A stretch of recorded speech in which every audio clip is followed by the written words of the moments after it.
Hi everyone, this is Ryan. I'm editing the podcast. Just want to let everyone know this episode was recorded back in June of 2019, which means that the events that our fine guests are talking about may be a little out of date, but the audio is still good, so we thought he'd put it out for our fine listeners to hear anyway.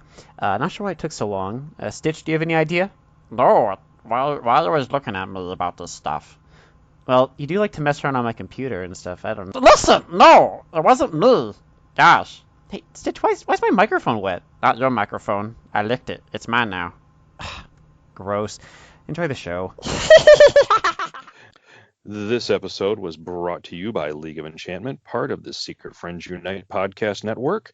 If you want to find out information about our group, you can look us up on Twitter at League of Chant1, Instagram, League of Enchantment, or our hotline numbers 734-726-4107 or 616-841-5310.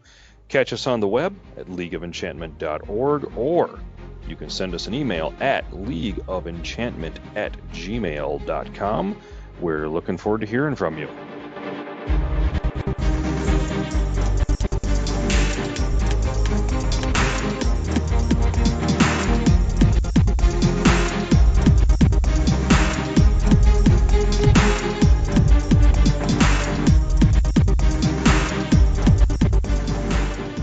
Welcome to the very first League of Enchantment podcast. My name is Shamus. I am one of your hosts this week, along with Candy and Miranda. We will have some revolving other guests as we get deeper into these shows. Brief intro on myself, although we will go deeper in a later episode. I myself am a cosplayer, have been for solidly about 4 years now, although I was before that, didn't know what the word meant, still did it. You can see me usually dressed as Batman, but I do jump into many other outfits such as Space Ghost and Deadpool and Spider-Man and a few others to later be shown. I show up at many cons and tons of community events and hospital visits. But we're going to jump into introing some of the other players in this week's podcast. So let's get started with Candy. Hi, I'm Candy. I'm also known as Sweets for a Sweet Cosplay. I've been cosplaying for around 8 years or so and have around upwards of 50 costumes. So I, for a time there, was pretty prolific and really anxious to get a lot of costumes made and was crafting like crazy. I've slowed down over the last couple of years and just kind of do it more for fun now and have recently joined the League. So some of the characters I'm most known for are Ursula from The Little Mermaid, Fiona from Shrek Forever After, and Fairy Godmother. I have really enjoyed judging at costume contests all over the United States and getting to see so many amazing cosplayers.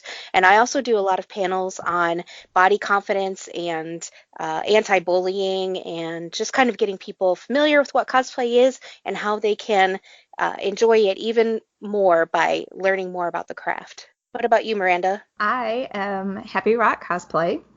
I went to my very first comic convention in Grand Rapids in 2015. I went in wearing a Batman shirt and a pair of jeans, and I came out wanting very much to go to another convention the following week in a cosplay. I've been cosplaying ever since. My favorite cosplay that I do is Baroness from G.I. Joe.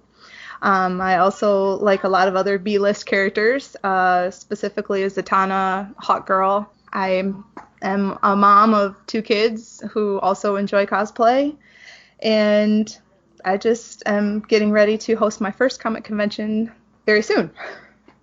So very, very exciting. Hey, so we're going to talk about some of the recent adventures of the League. For those of you who don't know exactly what the League is, it's the League of Enchantment. When we refer to it as the League or the LOE, it is a large group of cosplayers across the state of Michigan, over 80 members, working in communities, hospitals, and a variety of other places.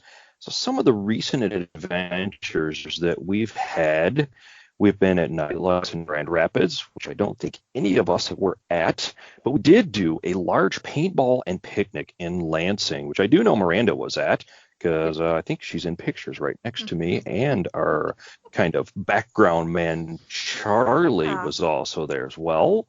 Miranda, what was your thoughts on the old paintball picnic?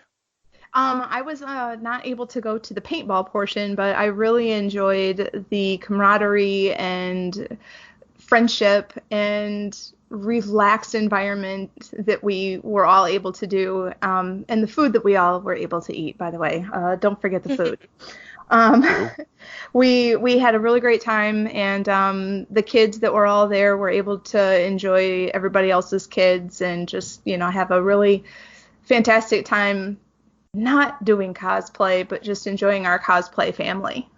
That's a really, really good statement. It was family. I know it was mentioned to me there that it felt like a family reunion without the fighting, which I found kind of funny and kind of truthful because there really wasn't any. And you brought up the kids and had, 12 to 14 kids there. And not only were they playing with each other, but a lot of the adults were joining in. I saw quite a few of adult, actually older members, older meaning like 30, 40 years old, having a great time with the kids. It was really incredible. I do know somebody had brought their almost 1-year-old as well, who got passed around quite a bit. Quite a bit. Lots of pictures there. Yeah, quite a few actually, yes. I know you missed the paintball portion. I was there for that. That was before the picnic. It was a lot of fun. We had 9 players, I think it was, on the field. We split up into different teams at different times, getting to shoot each other, obviously, with paintballs, which was a lot of fun. Rolling through bushes, through different obstacles, many of us getting shot in the neck. I caught a couple in the side of the head. Have any bruises for your badges of honor? Yep. Yeah, it was shards of paintball exterior underneath shirts and in other places we'll go with. But it was a lot of fun, and it was just it's so fun to take a group like ours where we deal with in hospitals and their worst days, and then we get to break away and we get to have fun with each other and really build our aspect of who we are to each other as well. That's definitely something I've missed not cosplaying in the last year. That was wonderful to break back into since I've joined the league. Can you expand on that? Yeah, I had taken off a year to get married because all of my finances were tied up with the wedding. And when I came back, my very first convention kind of back in the scene was Astronomicon. And I found myself hanging out at the league table most of the time because I just got to see people I hadn't seen in so long. And it was really great to catch up with everybody. And Brittany, while I was standing there, had Candy send me an application. And so on Monday after Astronomicon, I had filled out my application and within a couple of days was part of the league. So I enjoyed being part of a group again. That was the first time that I saw your Shrek. And I had told somebody, I said, we need to get her in the league. We need to get her quick. And I think that was the time that Brittany was actually over there talking to you about it.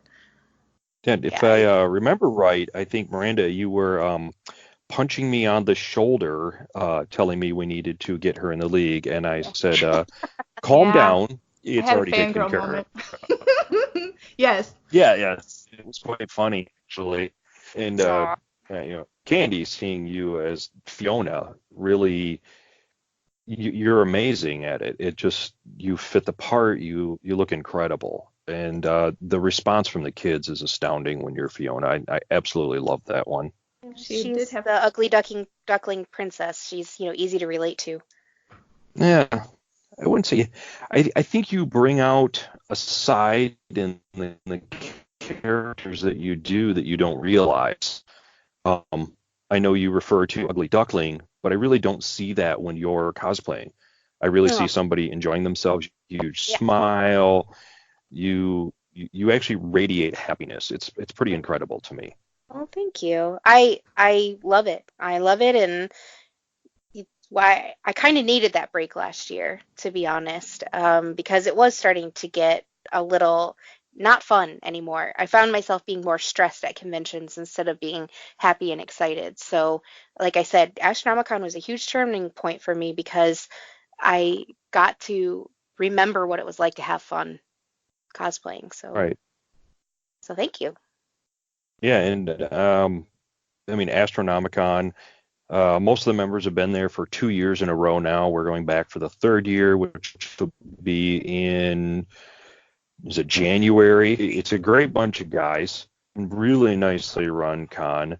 An interesting collection of guests, I can tell you that, because it's kind of different from most other cons. Yeah. But it's still a very family-esque atmosphere that I kind of enjoy, even though it's different from other cons. So I think it also sets itself apart. On that note, we should probably talk about some of our other recent adventures. I know myself, one of my favorite things is the hospital visits. It's really what the group was founded on and why the group started. And for those of you listening, our hospital visits usually take 4 people, usually 2 girls, 2 guys, most of the time superheroes, but sometimes we do princess visits where there's one guy who's a handler, carries comic books and toys for the princesses to hand out. Most of those visits happen in Michigan, although we are looking at expanding outward. We have been contacted by out-of-state hospitals recently. The Michigan hospitals we visit are Sparrow and Mott and Beaumont and DeVos and quite a few others. Those hospitals, to us, each one is different, but are incredible, and the impact on those kids is absolutely incredible. I think, Miranda, you've been on a visit before, is that right? I have not. I'm very patiently waiting my turn. Okay, well, I'm very excited. There's plenty of them coming up. Candy, have you been on a hospital visit before? I have not. No, I'm so new. I haven't had an opportunity. So I would love to go sometime just as a muggle and kind of observe and see. So, well, Fiona would be really cool there for a princess visit. Yeah, for sure. Generally, when we do hospital visits, we see anywhere between 12 and 140 kids, depending on the hospital. At Mott, we've actually visited 3 entire floors in one visit, and it took over 3 hours, and we saw 140 kids in that visit. So you can see that a hospital visit, even though it's 3 hours, which doesn't sound like much, feels like a 14-hour work day. The time you leave emotionally and you're physically drained, you've seen kids in their worst moments. You've tried to make them smile, mom and dad smile.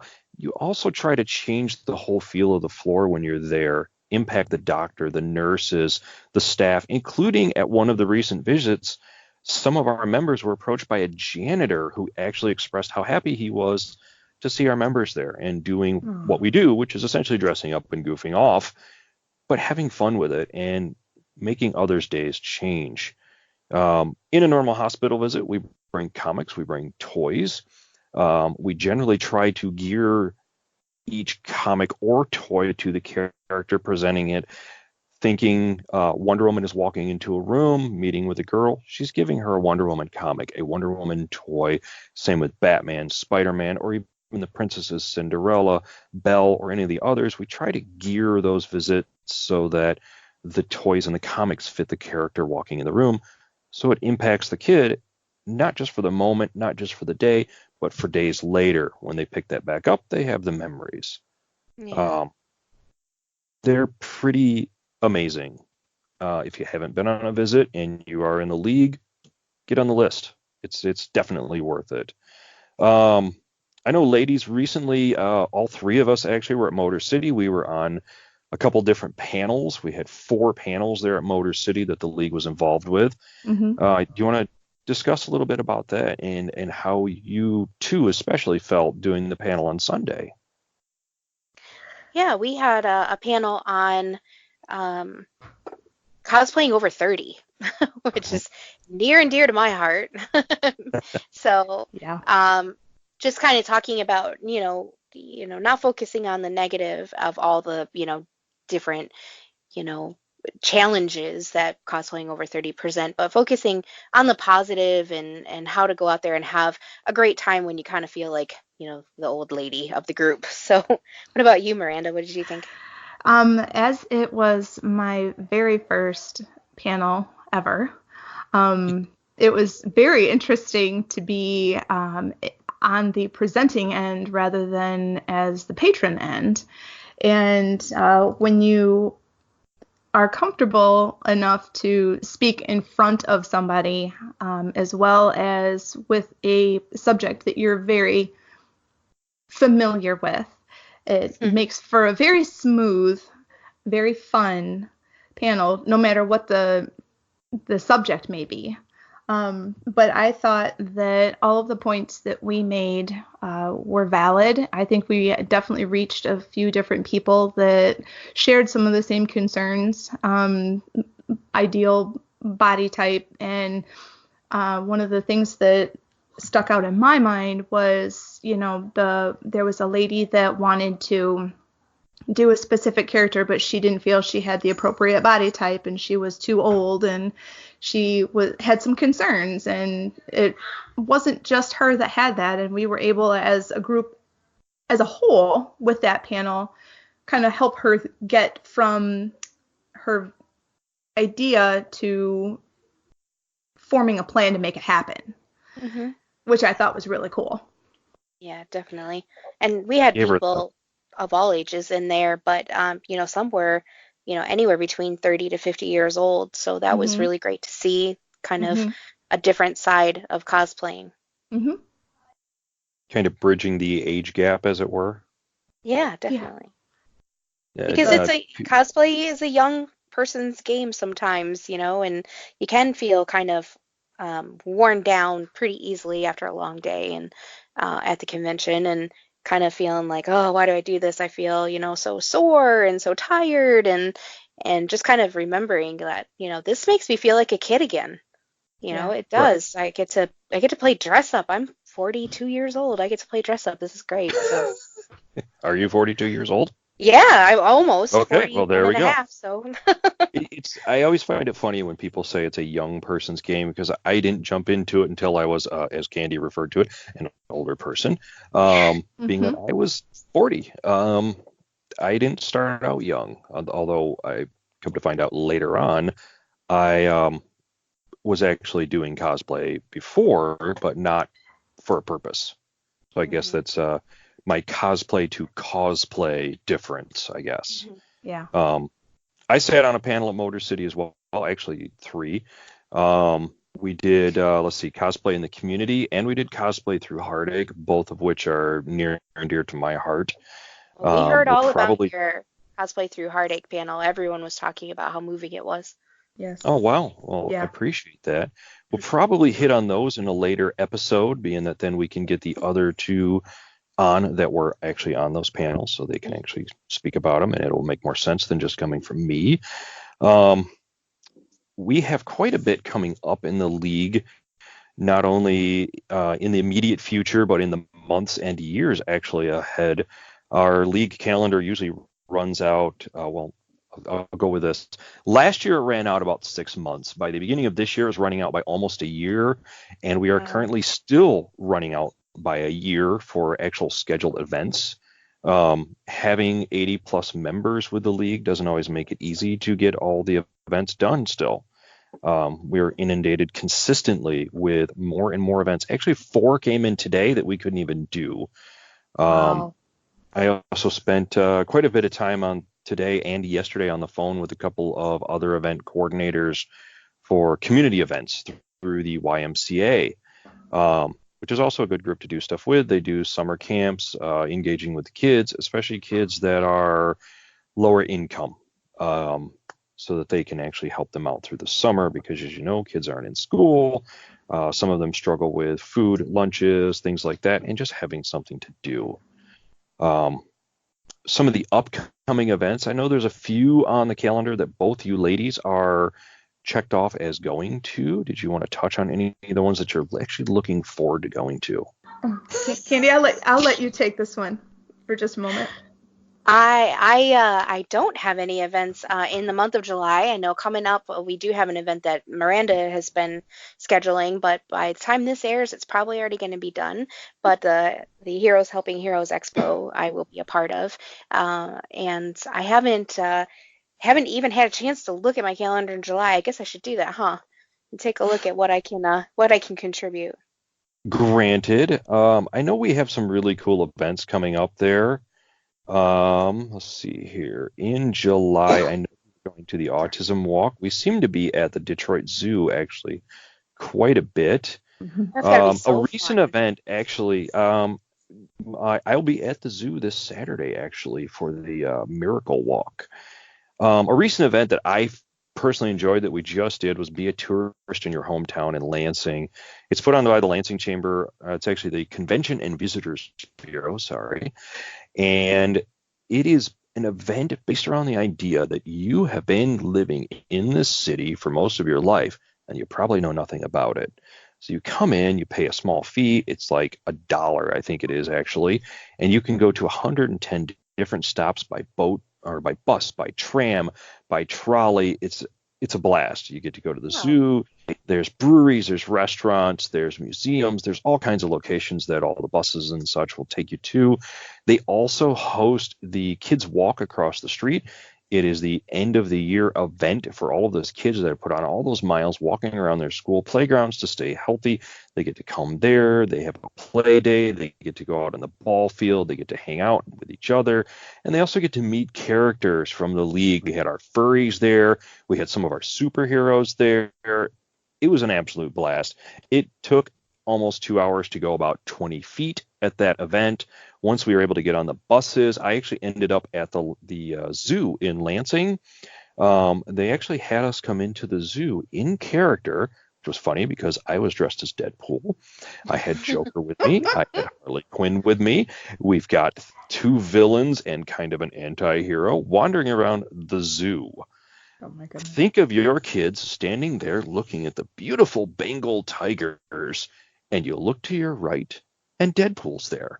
It's a little odd, but we actually had a lot of fun. We took a lot of pictures with people in front of giant wild animals and got to interact, and people loved it. They got to talk to us about being a tourist, about learning about their own city. A lot of them didn't realize a group like ours existed, which I shouldn't ever be surprised at because not everybody is interested in what we do or is impacted by it. But once they meet us, it kind of changes their attitude.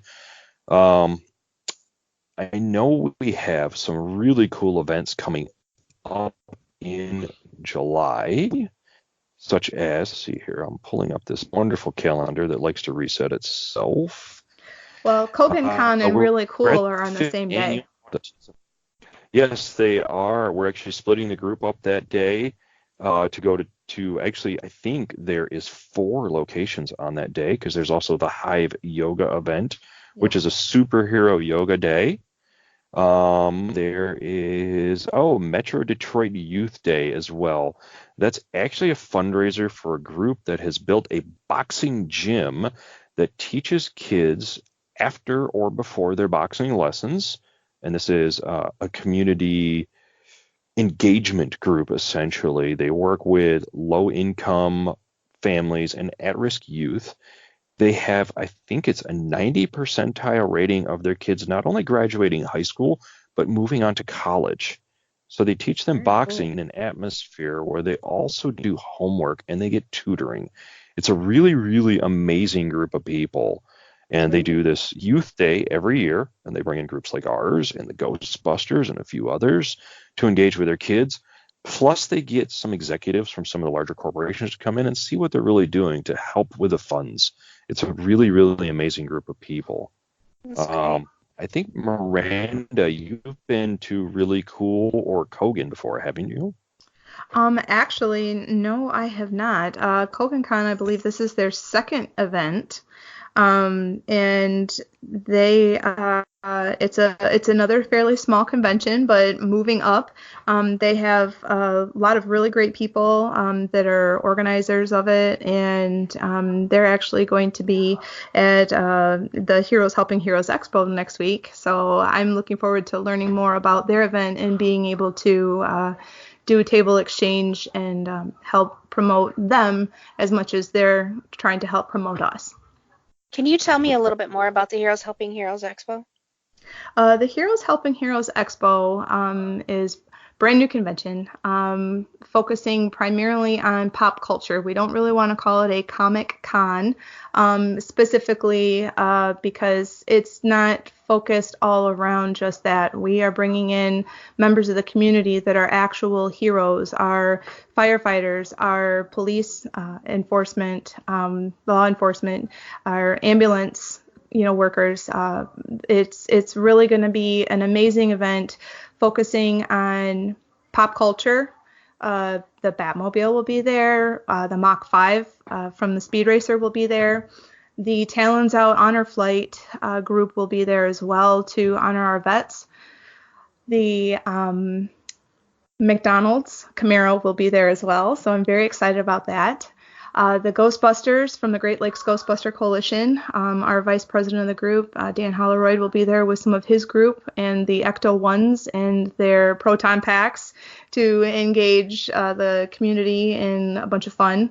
There's going to be cosplay guests on the inside. Miss Candy here, that's amazing, is going to be part of that, along with a few of our other members from the league. We're going to have artists and vendors selling a variety of different things, and we're just looking to help raise some funds for the Great Lakes Burn Camp, which assists families for children that have been through the Bronson Children's Burn Unit. And then the Purple Heart Homes, which helps the disabled vets live a little bit more independently. So we're really looking forward to it, and it's going to be a great event. I'm very excited. I'm very nervous for it too. Understandable. Yeah. So you've built a Comic-Con that gives back, in other words. Yep. We are a registered nonprofit organization as well. So our nonprofit organization of Heroes Helping Heroes Expo is working with the other two organizations, the Purple Heart Homes of West Michigan and the Great Lakes Burn Camp. Those are also registered nonprofit organizations as well that help families within the state of Michigan. So local money stays local. That's really nice. That's Yeah, I'm great. really excited. Excited, nervous, and you're not stressed out yet, are you? No, not in the least. Okay, well, that's good. You're keeping I'm your head on your excited for that. shoulders. Just Yeah, trying. I think looking at our league breakdown, we have like 25 members that are going for that, which I think is fantastic. That people look at a group that has 80 plus members, and they think 80 members are going to show up, but they don't realize that there's also multiple events happening at any time. So having 25 of us at any location, it's a huge amount. It is. That's almost as many cosplayers that would be at a normal small convention not guesting that would be showing up. So getting 25 to come as guests, it's a huge amount, and it's also a huge outpouring of love from our group, in support, which I think is a wonderful thing. So let's close out this episode. Do you ladies have any last thoughts before we air out? I do. I'm just going to do a little shameless self-plug. I'm available. I'm a plus-size cosplayer, and I know that I do get approached by a lot of people asking about, confidence and body image issues and things like that. If you are ever in the need to talk to somebody, please contact me. You can reach me at Sweets4A-Sweet. That's Sweets, the number 4, A-Sweet, on pretty much any social media platform, Facebook, Instagram, Snapchat even. Just, reach out. I can definitely, at least give you an encouraging word. And a lot of times I can, I've been there. I know. I understand how difficult it can be sometimes. So please reach out. You've got a friend. Very nice. I just wanted to say that I'm very grateful for the family that I have gained through cosplay, the number of people and professionals that I have met who have been able to support me not only in my newfound hobby that is fantastic and community-based and charity-based, but it's also been able to help me through some of my more recent personal issues that I tend to keep to myself. And I know that I have a safe environment with no judgment, and that alone can mean so much to so many people. So make sure that if you do have something that's going on, like Miss Candy said, reach out to somebody that that you know and trust, and sometimes it's worth going out on a limb that you'll have somebody there that will listen without any kind of judgment and help you through anything. If it's moving across the town, moving across the state, work issue, parent issue, child issue. I've had a huge outpouring of emotion lately, and my cosplay family has been there to help me through so much of that, and I'm very, very grateful. It's great. Be signing off. We will see you next time. Thank you very much for listening. And remember, everyone, that we can all be the hero that someone sees today.